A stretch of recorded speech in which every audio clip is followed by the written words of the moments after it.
நெறைய பேர் இருக்காங்க. சிவா என்டர்டெய்னர், அப்புறம் வந்து லுங்கி பாய்ஸ், அப்புறம் இவங்க மலேஷ் கண்ணன் பாலா. அவங்க கன்டென்ட்லாம் சூப்பரா இருக்கும்.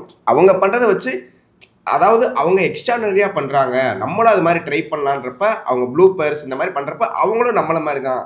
இது ஒரு ஸ்கிரிப்ட்ட எழுதிட்டு, ஷூட்டுக்கு முன்னாடி ப்ரிப்பேர் பண்ணிட்டு, அத ஒரு ஜாலியா எடுத்துக்கிட்டு, ஃபன்னா பண்றாங்க. நம்மளும் இதே மாரி தான் பண்ணுவோம். அவங்களுக்கு கிடைக்கிற சப்போர்ட் நம்மளுக்கு கிடைக்கும்னு, அது ஒரு இன்ஸ்பிரேஷனா வச்சுக்கிட்டு பண்றது ரொம்ப சந்தோஷமா இருக்கும். இந்த மல்லேஷ் கண்ணா பண்ணும்போது கொஞ்சம் நல்லாயிருக்கும். அவங்க என்னன்னா ரியல் லைஃப்ப அப்படியே வந்து எடுத்து வச்சிருப்பாங்க. அது ஒண்ணு. ப்ளஸ் அது பார்த்தீங்கன்னா, நகைச்சுவை சேனல்னு ஒண்ணு இருக்கும். இந்த வெற்றி இவங்க பண்ணும்போது அது செம்மையா பண்ணிட்டு இருப்பாங்க. இதுக்கு அடுத்து பார்த்தீங்கன்னா, ஜப்பானி பாய்ஸ்ன்னு ஒருத்தங்க இருப்பாங்க. இவங்க 3 பேரையும் பார்த்தீங்கன்னா, ரியல் லைஃப்ல என்ன இருக்கோ அத அப்படியே எடுப்பாங்க. அத பார்க்கும்போது நமக்கு இன்ஸ்பிரேஷன் ஆகும். சரி ஓகே இவங்கள மாரி பண்ணா நல்லாயிருக்கும் அப்படின்னு சொல்லிட்டு கன்டென்ட் எழுதும்போதே நான் மைண்ட்ல அவங்கள வச்சிருப்பேன். 3 பேர் வச்சிருப்பேன். இதுக்கு அடுத்து தான் கோபி சுதாகர் இருக்கும். ஃபர்ஸ்ட்டு வந்து மல்லேஷ் கண்ணா பண்ற அளவுக்கு இப்போ அதுக்கடுத்து யாருமே இல்ல. அதுக்கடுத்து பார்த்தீங்க அப்படின்னா, சமாசா மூக்குன்னு சொல்லிட்டு ஒருத்தர் இருக்காரு. அவரு மிரட்டிருவாரு உண்மையிலே.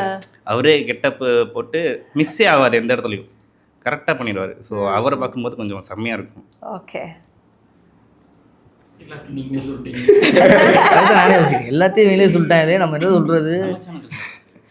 எங்க சேனல்ல ஒரு இன்ஸ்பிரேஷன் தான். நான் ஃபஸ்ட்டு ஸ்டார்ட் பண்ணுவோம் அதான் அந்த இதுதான் நாங்களும் எடுத்து பண்ணும்போது சில இதெல்லாம் வரவே வராது. லேடி கேட்டப்போ நான் ஒரு ஆள் போட்டுட்டு மாற்றி பண்ணிட்டே இருப்போம்.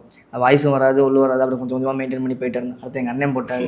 அதை பார்த்தோன்னே நீங்கள் போடாதீங்க அப்படின்னு சொல்லிட்டாங்க. அதுக்கப்புறம் அன்ஃபாலோவர் அதிகமாக வர ஆரம்பிச்சிட்டாங்க. ஓகே அதுதான் ரொம்ப அதிகமாக ஃபாலோவோட அன்ஃபாலோ ரொம்ப ஆயிடுச்சு. ரொம்ப வந்து இதாகிடுச்சு போல அப்படின்ட்டு விட்டுட்டேன். சரிங்க, ஒரு லேடி கெட்ட போடுறீங்க, கொஞ்சம் க்ளீன் ஷேவ் பண்ணிட்டு கொஞ்சம் மேக்கப் போட்டு அழகா போடலாம். அந்த மீசையும் வச்சுக்கிறீங்க, லிப்ஸ்டிக்கும் போட்டுக்கிறீங்க. ஏன் இப்படி அநியாயம் பண்றீங்க? அதுக்கு ஒரு கேர்ள் யாரையாவது நீங்க டீம்ல வச்சுக்கலாம்ல.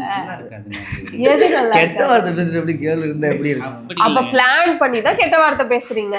அப்படி இல்லைங்க. இப்போ ஒரு கண்டென்ட் சொல்றோம். ஒரு பொண்ணே இப்போ நாங்கள் பே பண்ணி ஒரு பொண்ணெலாம் கூப்பிட்டு வந்து இப்போ நடிக்கலாம் கூப்பிட்டோம். அவங்க வந்து ஒரு என்ன சொல்றது இந்த படைய